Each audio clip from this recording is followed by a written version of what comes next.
মেয়েটা আমার স্কুল থেকে 1 ঘন্টা আগে এসেছে, এখনও পর্যন্ত স্কুল ড্রেস ছাড়াতে পারলাম না।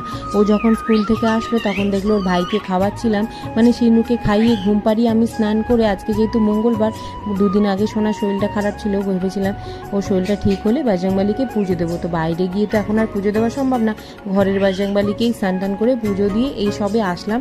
এসে দেখলাম যে এই যে শিনু উঠে গেছে, সোনাকে আর কি করব, স্নান টান করানো যাবে না নাকি?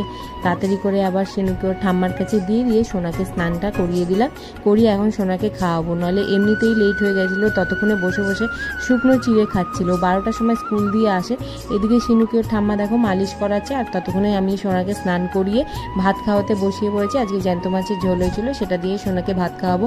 ও কিছুতেই না, চিবিয়েও খায় না, আর কোনো কিছু বানিয়ে দিলেও খেতে চায় না। আমার মতন এরকম কাদের বাচ্চা আছে আমি জানি না, ও কিছুতেই খেতে চায় না। তো এদিকে সোনাকে দেখো জোর করে খাওয়াচ্ছি, শিনু ওদিকে তেল মালিশ করছিল, ওকে স্নান করিয়ে দিলে ওর ঠাম্মা আমি জামা প্যান্ট পরিয়ে দেবো, তারপর 2টো বাচ্চাকে ঘুম পাড়িয়ে দেবো। ভিডিওতে যতটা ইজি মনে হয়, রিয়েল লাইফটা কিন্তু ততটা ইজি না।